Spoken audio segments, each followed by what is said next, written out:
Hey, the final show of the week before Christmas. Happy early Christmas, everyone. Kylen Mills and I are going to host a live show, and we're going to go over NBA rosters to see what kind of players are out there that the Warriors can maybe trade for. We're, of course, going to talk about that Brooklyn Nets game because, unlike the Knicks game, there were positives. James Wiseman, a career high. Patrick Baldwin Jr. showing glimpses of what could come for this team in the near future. Moses Moody had an outstanding game. So, I'm not frowning on that one. We'll see what Kylen thinks. All that and so much more next. This is Locked On Warriors.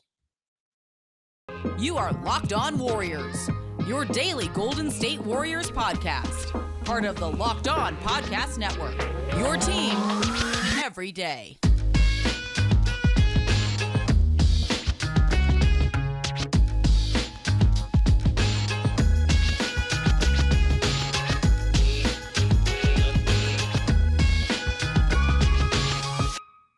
Thank you for making Locked On Warriors your first listen every day. We're free and available wherever you get podcasts. Today's episode is brought to you by BetOnline. BetOnline has you covered this season with more props, odds, and lines than ever before. BetOnline is where the game starts. You can follow Kylen Mills on Twitter, Instagram, TikTok, and maybe more at Kylen Mills, right? Yes, at Kylen Mills. You can follow me, Cyrus Saatsaz, on Twitter at DogSurfRoach. Kylen, before we get into the whole trade list, I did some research. Give the audience your reaction to the Warriors losing by 30 to the Brooklyn Nets last night. That did have some positives, in my humble opinion. Your thoughts? I mean, after I saw the injury report ahead of last night's game, to me, there was no chance the Warriors were going to take down the Nets. Like, I'm sorry, but just they were completely outmatched. The Warriors missing 3 starters in addition to 6 players overall. Plus, going into the game, James Wiseman was questionable with a thumb sprain. So to me, like automatically just like looking up and down the Warriors roster, how many young players they're having to turn to in their bench, and how deep in their bench they were going to have to turn to. Like, I did not see this as a winnable game. I'm sorry, but like if they they would have pulled out a miracle. So to me, like losing like isn't necessarily a big shock or like super demoralizing, or at least maybe I don't know why I feel less concerned after last night's loss than I did against the Knicks. Like for some reason that Knicks loss was more depressing.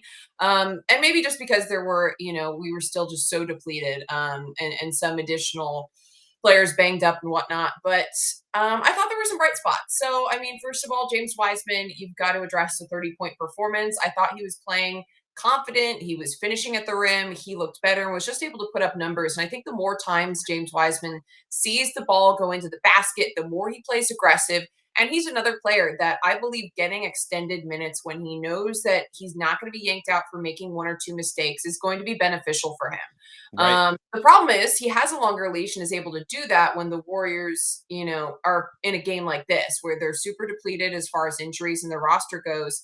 And then, like, to me, honestly, this wasn't a winnable game to where there's not as much pressure on James Wiseman to produce in the minutes that he's in, and not as much pressure on Steve Kerr to try to produce wins. Because to me, like, that's been the challenge is that, like, you want to get the young players time, but also if the Warriors aren't winning, you've got to figure out how to put together the right combinations to get them to win. So, it's a fine line. But to me, this was like a much better performance because Wiseman got extended minutes. However, can you give him extended minutes every single night? And there's been times where we've seen him get in on a short leash and he has struggled, or even like in 15 minutes playing in a game where he has struggled. So do you just keep playing him even if he's playing bad for development's sake? It's a tough situation. I mean, I know you've been advocating for more minutes, Cyrus. I'm going to throw this back to you really quickly before I make a couple additional comments on breaking down the game, but like specifically with Wiseman, like we've seen him go in and struggle, like no questions asked. So do you think that he should be getting more minutes over other players, and even if he's struggling, just to allow for that development? What I've been saying before, and I'll say it again, is that I think the Warriors, if Steve Kerr uses the right lineups, are actually okay. I still maintain this is all on Kerr, and I want to play a soundbite I played last night again in just a second. And the reason why I say it's all on Kerr is because this is December 22nd. We're recording this right now. If Steve Kerr had been giving minutes to Wiseman, Moody, and Kuminga, and I'm talking real minutes, 15 to 25, maybe even 30 a night, imagine how developed these young kids would be right now. Instead, and everyone thinks I'm a Ty Jerome and Anthony Lamb hater. I don't hate them. I just don't think they belong on this roster. I believe strongly that James Wiseman can play minutes if you stagger veteran minutes with him. And I sure as hell think he deserves minutes a lot more than Anthony Lamb. I guess what I'm trying to say is that if you subbed Anthony Lamb's minutes for James Wiseman's minutes, you would not see a drop off on this roster. But by doing that, you're limiting James Wiseman's development, you're limiting his growth, and you're limiting any potential of Wiseman actually contributing real minutes when April rolls around. So, given this roster and how thin they are on the bench, yes, I do advocate for James Wiseman minutes only because they're already giving them to Anthony Lamb, and I'd much rather have Wiseman get those minutes instead. And someone on Twitter posed a lineup that Kylen, I proposed to you and to everyone else months ago, which is that you simply just switch the starting a lineup up a little bit, mix in some veterans with that second unit, and then you can play the youngsters and hopefully having them surrounded by these veterans not have a significant drop off. So, for example, and let me know what you think about this. So, let's say your starting lineup. I think you and I both agree that Jordan Poole should probably be starting, if for no other reason, it's because he finds much more success as a starter than he does as a bench player, right? So, why not have a starting five that has, say, Stephen Curry, obviously, Jordan Poole, Andrew Wiggins, Draymond Green, and then James Wiseman as your five, right? Because if James Wiseman is surrounded by that much talent, I think you can let him grow as a player without it severely impacting your team. Now, and then your second unit could have Klay Thompson. Your second unit could have, say, Kevon Looney. Your second unit, then you could also throw in Kuminga. You could throw in Moody with Dante DiVincenzo, maybe throw JaMychal Green in there. If you mix and match this team's starting five with the bench and surround these young kids with veterans consistently, because we saw the impact of Draymond Green's minutes being altered, where now he's playing with the second unit and how much of a positive impact it has. I think this team can still find success. I don't understand his love affair with Ty Jerome and Anthony Lamb. Blows me away, makes no damn sense. Am I making sense to you, Kylen? That's my response. What do you think? Well, I mean, I think it is just a little bit baffling because to me, there's a clear disparity in the leash that those veteran players, I say veteran because they're not very veteran when it comes to Ty Jerome and Anthony Lamb. You can also throw JaMychal Green in that mix where sometimes they're not playing well, but they continue to see extended minutes versus the youngsters, even the rookies, second year players, like they get yanked pretty quickly. And I think specifically with Moody, Kuminga, and Wiseman, we've seen that be very evident when they're not playing well, they're in and out. And they might play, 2, 3, 4, 5 minutes in the first half or in the first quarter and they're out. You don't see them the rest of the game or you don't see them till garbage time. So to me, that's where I see an issue. It's just that, these two-way players, or like I said, even JaMychal Green, there's times where they don't play well, but they continue to get those minutes to Mhm. where young players just have such a shorter leash. And I would like to see them have a longer leash when there, is a disparity. As Paul Revere just said, Ty Jerome is playing well. And I actually have liked Ty Jerome. Yeah, I think that he hasn't been bad. I thought he was fine yesterday or the day before yesterday against the Knicks. These New York games are getting all jumbled up, but I do think what you're saying is making sense in regards to mixing up the lineup. I don't have the stat offhand. Maybe you can look it up. And my assumption would be the fear is, messing up a good thing you have going in the way that the starters have clicked and gelled. And the starters, like numbers wise, that's why I can't remember like the points differential exactly that I've seen or the offensive numbers they're putting up. Like I know I've seen that particular group stats wise is producing majorly. So Yeah. my guess is that his fear is okay, well, if this doesn't work with the second unit and then we're, rooting that chemistry that our starters have, how will that affect the team? Will that necessarily be a positive? I don't think it's a bad idea to experiment. Like I totally agree. And it was very apparent to me in that garbage time in the Knicks game that putting all the young players together did not work. They looked Mm. inexperienced, they didn't have chemistry, and they all looked just like a little bit of fish out of water trying to find their way. And so that's where I agree with you that a lot of these youngsters need to be coupled up or playing with veterans. But like I said, I would assume that the challenge is that the starters click and gel so well, and the Warriors starters in so many games have done so well and put up strong points. How does that affect the team overall if they're not putting up the numbers they're putting up? If the whole mixing and matching doesn't work. And then my question is, do they mix and match now to try to help develop the young players and then what happens come the postseason. You know what I mean? So do Yes. they Yep. continue to do the mix and matching, or is it mix and match middle of the season? And then when it comes down to those postseason games, you go back with your starting five that are truly your strongest starting five. Right. And just to put it in perspective for the Ty Jerome thing, the Warriors when he plays, just for those for example, Paul Revere in the chat saying like he played well. Look, in the Knicks game, yes, he led the team in plus minus because he had a 0. They lost that game by 38 points. That's what happens when Ty Jerome is your best player. You're not going to win with him. He's not a winner, plain and simple. And on top of that, if you want to actually see statistical evidence, entering those New York games. So this doesn't count the New York games. So the number is going to be even worse.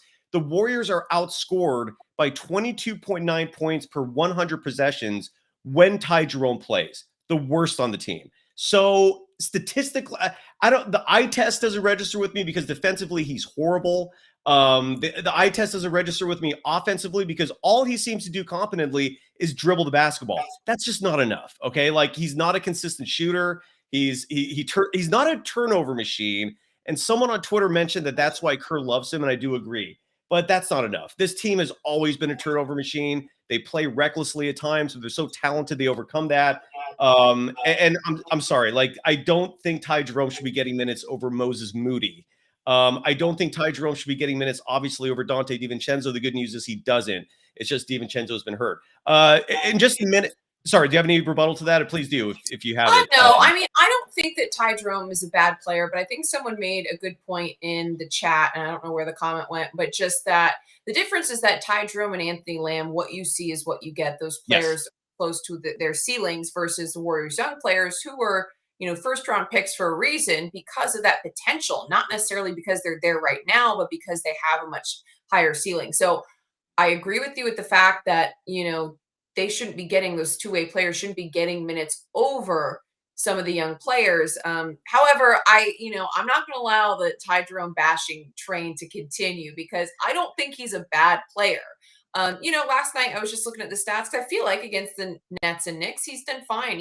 14 points, 7 assists, only 1 turnover. He did get a steal, grabbed 3 boards, 5 for 9 from the floor. He made all his free throws, made a 3. I mean, so stat wise, that's not bad. But at the same time, like he just doesn't have the potential of these young players. They were first round draft picks for a reason, and they need that time to develop versus a Ty Jerome who doesn't need that time to develop. Like I said, he's much closer to his ceiling.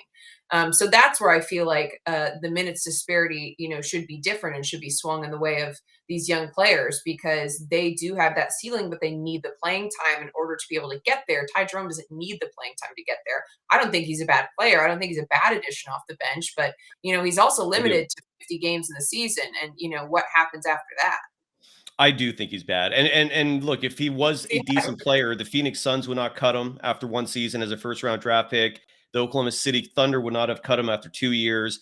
I don't think he's even a good player. I think he's okay if you put him on a roster that's maybe rebuilding entirely, but for a team that's trying to win a championship, it's okay. We can agree to disagree.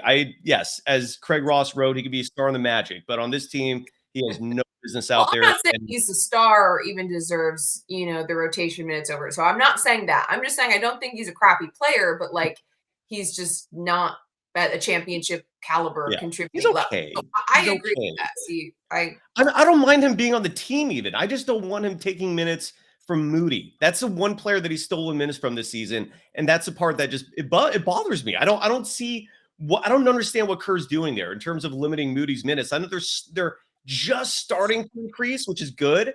And let's hope that continues when Dante DiVincenzo comes back. That's the part I don't get. I guess that's what the debate comes down to. Is it Moses Moody or Ty Jerome? Because that's where the minutes are being split up. And I'm all team Moody. I think Moody's upside, as you mentioned, is just infinite. Who knows what this is going to result in? And not to mention he's contributing now. Like last night, he shot 7 for 11 from the field, 17 points. He's a better player physically.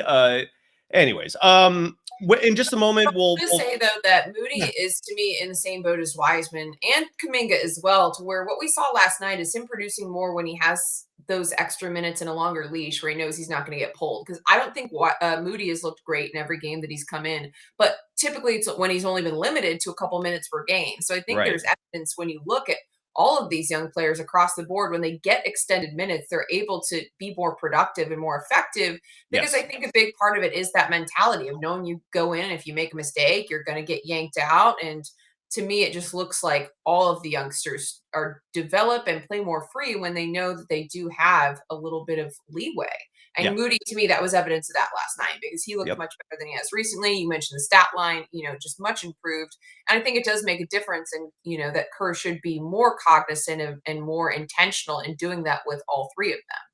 Absolutely. And we'll have more in just a minute. First, a message, a PSA, in fact, from the National Highway Transportation Safety Agency. Did you know that driving high is considered driving under the influence? That's right. Driving under the influence of marijuana is against the law in every state, even in states where marijuana is legal. That means driving high could get you a DUI. And if you think law enforcement officers can't tell when you're driving high, you're wrong. Your friends can tell, your coworkers can tell, even your parents can tell. Everyone can tell. So, what makes you think that law enforcement officers don't know when you're driving high? Driving under the influence of marijuana can slow your response time and change how you perceive time and speed. So, even if you think you're fine to drive when you're high, you're not. Because the bottom line is, if you feel different, you drive different. And driving high under marijuana is driving under the influence. So remember, drive high, get a DUI, paid for by the National Highway Transportation Safety Agency. You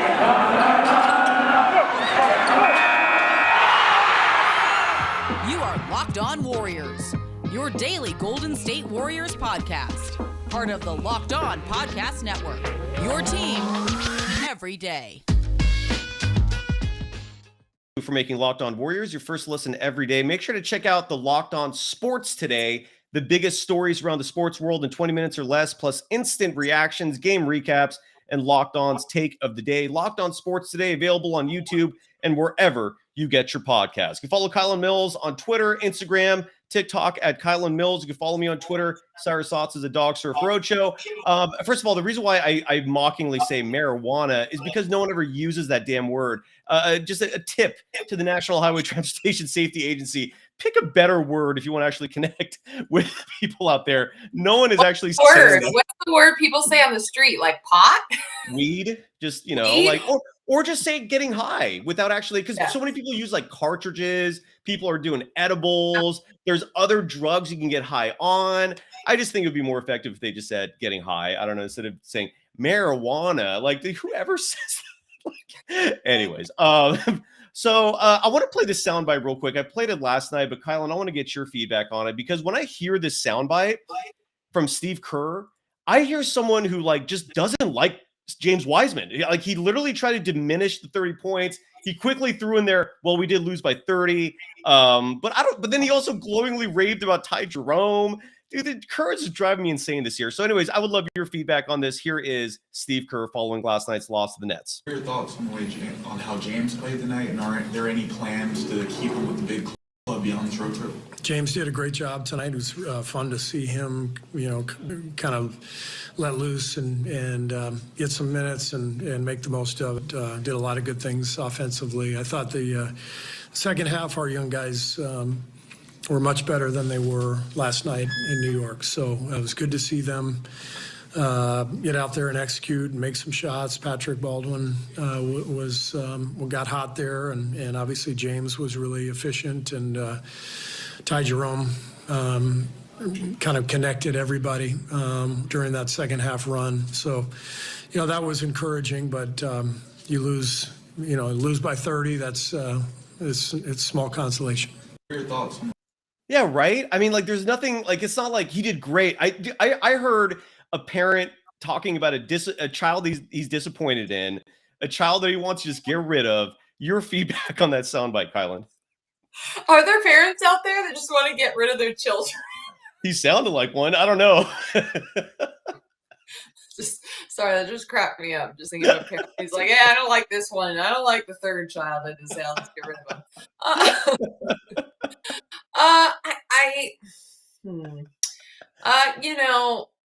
There definitely, it seemed like he was trying to disqualify a little bit the 30-point game that James Wiseman had versus Steve Kerr's excitement about, career games that other players have had. So I could see that. I don't know that I'd go as far as to say a parent who wants to get rid of his child. But if the Warriors are considering trading, and if that is something that they are looking at, I think that, sorry, we're talking about getting rid of players. I think that James Wiseman should be a player who's in the discussion. And I know that you're going to propose some trades, so this kind of is segueing into some of that stuff. But like, to me, he's one of the moving pieces for sure.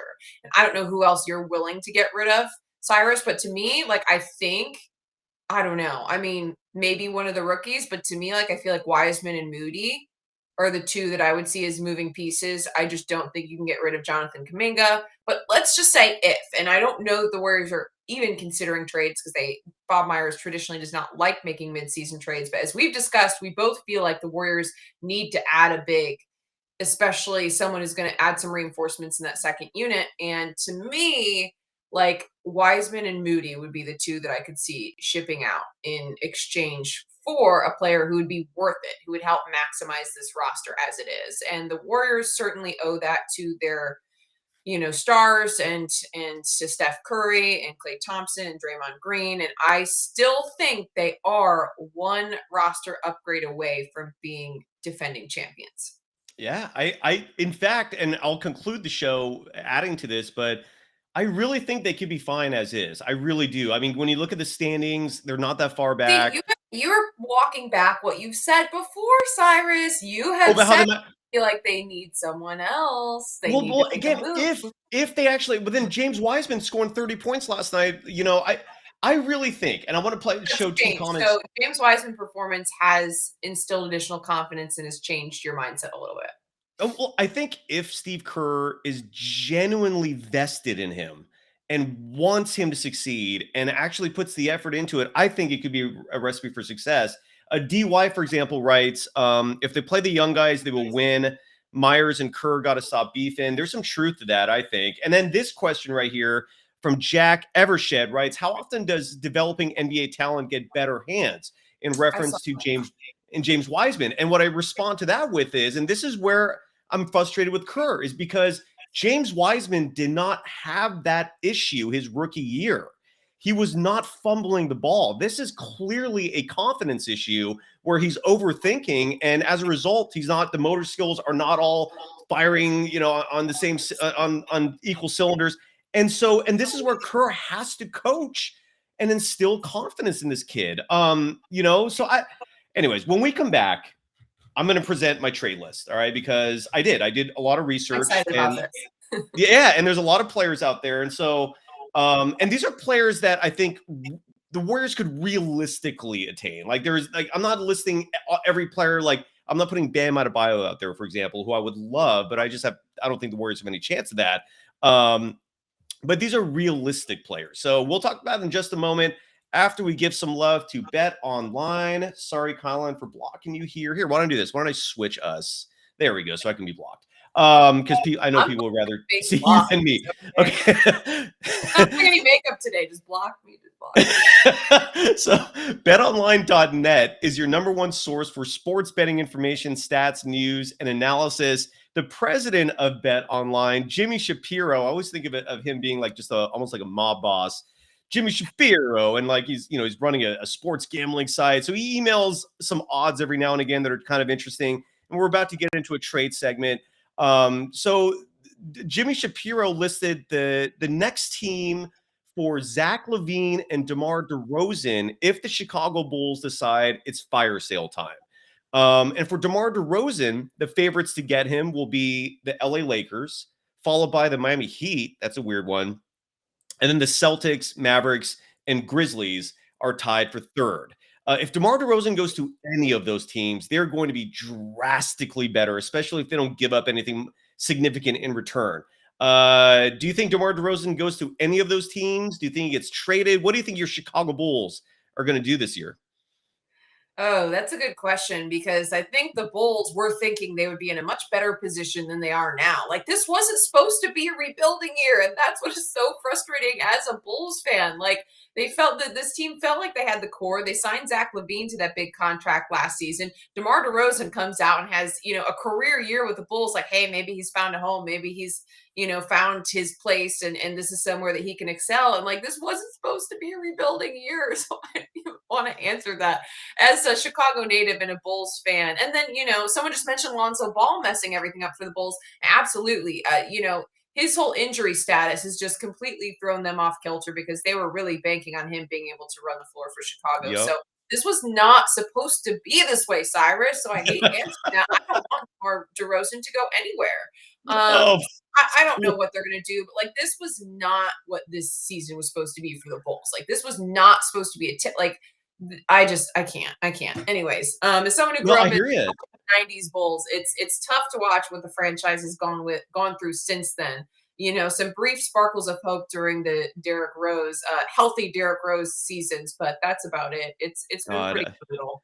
That is my biggest fear with the Warriors, and that's what might happen when the Steph Curry era ends, is that it turns into the Chicago Bulls. Please don't. And then Right, Zach yeah. LaVine, and then Zach LaVine might be moved as well. The odds list: the Knicks, the Raptors. That's a weird one. The Miami Heat, the Mavericks, and the Portland Trailblazers as the teams with the highest odds to get him. You can bet on all that action and so much more by heading to the website betonline.net. You could also use your mobile device to learn more. BetOnline, it's where the game starts. You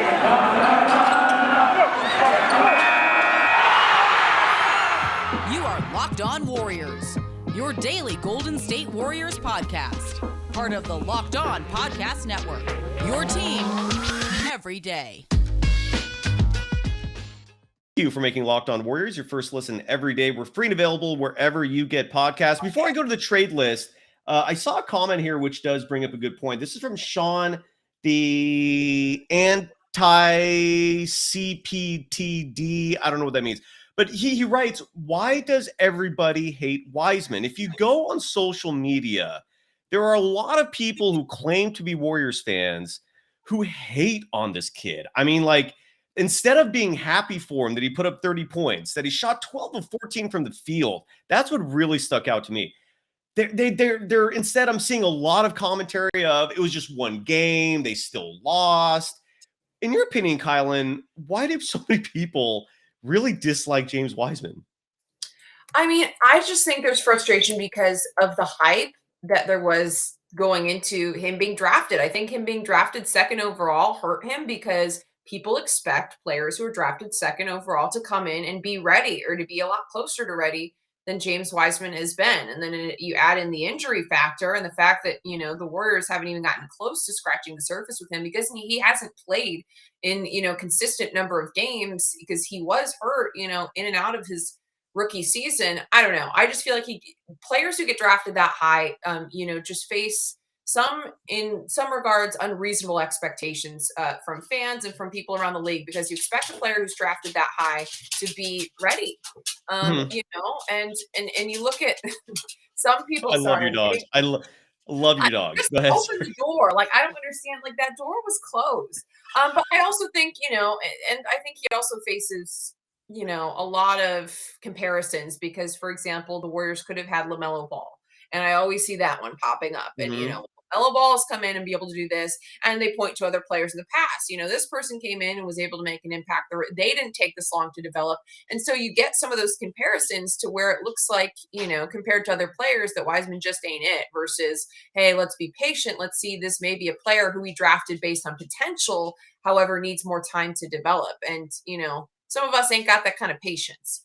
My theory on top, I think you're right, but my theory on top of that is there are so many people out there that are just so damn full of pride, which is just really not a great behavioral attribute to possess when it goes overboard. And they've been saying Wiseman's a bad pick. They've been hating on him so long that they just don't want to be wrong about their assessment of Wiseman if he ends up turning okay. I hope that petty reason is not why so many people are hating on James Wiseman.